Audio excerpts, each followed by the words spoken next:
तारन में मुस्तफ़ा करीम वेठा साहब सगोरा फिरी आया त तिर रखण जी बि जग है न हुजे।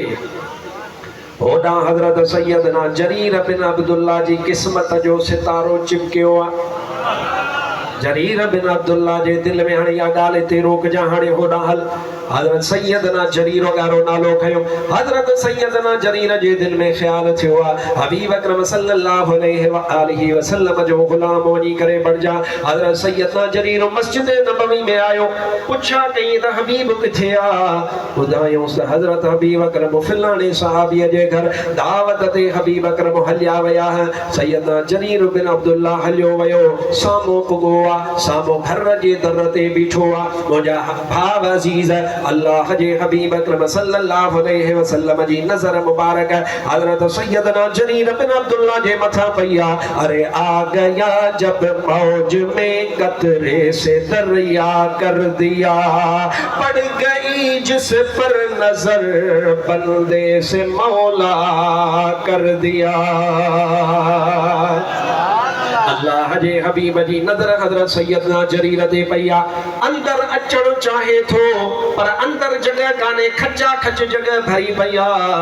मुंहिंजे महबूब अकरम सल्लल्लाहु अलैहि वसल्लम जो फरमान आहे त इज्जत वारे जी इज्जत करण इहो बि इज्जत वारे जो कम आहे। बेस्तो माण्हू इज्जत वारे जी इज्जत न कंदो आहे, बल्कि इज्जत वारो इज्जत वारे जी इज्जत कंदो आहे। अल्लाह जे हबीब हेॾां निहारियो आहे त जगह हुजे त जरीर खे वेहारजे। अल्लाह जे हबीब हेॾां निहारियो आहे त जगह हुजे त जरीर खे वेहारजे। हाणे सहाबी सगोरा पोइते त ॾिसनि ई कोन पिया। सहाबिन सगोरनि जूं अखियूं हुयूं ऐं चेहरो वरी मुंहिंजे महबूब मदीने वारे जो आहे। जो उन्हनि लाइ चइजे त हबीब हीअं पे निहारियो त हुननि छो तवजो कई। हो त महबूब जे इश्क में महव लॻा पिया हा, गुम लॻा पिया। जी त हुननि जी मुस्तफ़ा करीम जे चेहरे मुबारक में लॻी पई आहे। अल्लाह जे हबीब साॼे निहारियो आहे त जगह हुजे। मुस्तफ़ा करीम खे जगह नज़र कान आई आहे। हेॾां वारा बि तवजो फरमाइजो। महबूब अकरम खाॿे निहारियो, हेॾां निहारियो, जगह हुजे। जेॾी महिल मुस्तफ़ा करीम खे जगह नज़र कान आई आहे, अल्लाह जे हबीब सल्लल्लाहु अलैहि वसल्लम पंहिंजी चादर मुबारक लाथी आहे। चादर मुबारक लाहे करे महबूब अकरम हीअं वेठी आहे। हीअं वेठे करे मुंहिंजे महबूब अकरम सल्लल्लाहु अलैहि वसल्लम पंहिंजी चादर मुबारक हीअं उछलाई आहे। हज़रत जरीर बिन अब्दुल्ला अल बजली ने हज़रत जरीर बिन अब्दुल्ला उनखे हेठि किरण कोन ॾिनो आहे। उन चादर मुबारक खे पंहिंजनि हथनि ते रखियो आहे। हबीब अकरम उछलण सां फरमायो, ओ जरीर इन चादर खे विछाए ऐं इन चादर खे विछाए करे इन ई जगह ते इन जे मथां थी करे वेहो। अल्लाह जे हबीब जी चादर मुबारक खणी करे हज़रत जरीर पंहिंजे अखियुनि ते लॻाई आहे, पंहिंजे मथे मुबारक ते रखी आहे। अर्ज़ पियो करे या रसूल अल्लाह सल्लल्लाहु अलैहि वसल्लम, मां जरीर पुट अब्दुल्ला खे ताक़त ई कोन्हे जो तो मोहम्मद करीम जे चादर ते मथां वेहा। हीअ चादर त अखियुनि ते रखबी ऐं मथनि ते रखबी। अल्लाह जा हबीब मुंह में त ताक़त ई कान्हे। अल्लाह जा हबीब मुंह में ताक़त ई कान्हे जो मां इन जे मथां विया। उलमा वेठा तव्हां समझदार आहियो, तव्हां अल्हम्दुलिल्लाह मां उथंदे ई चयो आहे कि अणपढ़िया कोन आहियो, शऊर वारा आहियो।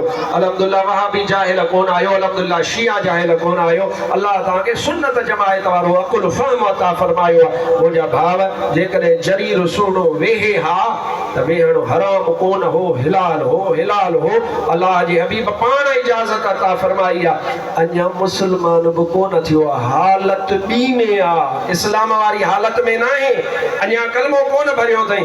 पर वाह सहाबी वाह, वाह सहाबी वाह, वाह सहाबी वाह।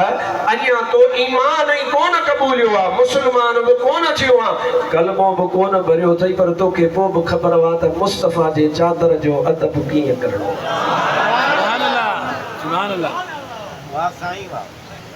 हाणे मां तोखां पुछां थो, सहाबी जो त तरीक़ो इहो आहे जो हबीब फरमाए त चादर वठो, किरण बि कोन थो ॾिए, हथनि ते तो झपेसि झटेसि। ये क्रिकेट वारा चवंदा आहिनि कैच थो करे, कैच फरमायूं, झपियूं, हथ में खयूं। फतलक़्ताहु अला यदैहि पंहिंजे हथनि ते खयईंसि हेठि किरणु न ॾिनईंसि ऐं खणी उनखे हीअं अखियुनि ते लॻाई हीअं मथे ते रखी अर्ज़ु कई या रसूल अल्लाह मां जरीर में ताक़त आहे ई कान जो विछायांसि मथां पेर रखांसि वेहांसि अल्लाह जा हबीब तव्हांजी चादर मुबारक त अखियुनि ते घुमाइण जी आहे मथे ते रखण जी आहे हिनखे हेठि कोन विछाइबो मां पुछां थो त महबूब सां अहिड़ी सिक कंहिं वहाबी खे हिन ज़माने में कोन्हे अहिड़ी सिक आहे त या रसूल अल्लाह चवण वारे मुस्तफ़ा जे ग़ुलामनि खे अल्लाह तॾहिं फरमायो या रसूल अल्लाह मुंहिंजा भाव अल्लाह साईं तॾहिं फरमायो आमिनू कमा आमन अन्नास ईमान ईअं आणियो जीअं मुंहिंजे महबूब जे सहाबन आंदो आहे ईअं ईमान न आणिजो जीअं तबलीग न आंदो आहे ईमान ईअं न आणिजो जेके चवनि था त असीं महबूब अकरम जहिड़ा आहियूं ईमान ईअं न आणिजो जेके चवनि था महबूब अकरम सल्लल्लाहु अलैहि वसल्लम खे नऊज़ बिल्लाह भित जे पुठियां जी ख़बर न आहे अहिड़ो ईमान न ईमान अहिड़ो जो महबूब जा सहाबी पंहिंजा सिर कुर्बान कयूं पंहिंजा माल मताव कुर्बान कयूं पर पोइ बि ईअं पिया चवनि त मुंहिंजा महबूब तुंहिंजी ग़ुलामीअ जो अञा हक़ अदा कोन थियो आहे अचो त अञा हिकु ॻाल्हि ॿुधाए इजाज़त आहे या थकिजी पिया हो अहिड़ो ईमान कंहिं वटि कोन्हे सिर्फ़ु अहले सुन्नत व जमात वारा महबूब सां ईअं मोहबत था कनि मां तव्हांखे ताज़ो दलील थो ॾियां जेके नौजवान मीडिया था इस्तेमालु कनि फेसबुक था इस्तेमालु कनि उते जेके अहले सुन्नत जो हिन वक़्त में मुखालिफ़ आहे हिकिड़ो कमरे में वेठो आहे कमरे में बंदि थियो वेठो आहे बसि कैमरो अथसि अॻियो हुन कैमरे जे साम्हूं वेठो आहे भरे बि पाण रखे पाण हुनखे चवंदा मिर्ज़ा इंजीनियर हिकिड़ो वॾो वावेलो आहे अब मां थो खेॾणु चाहियां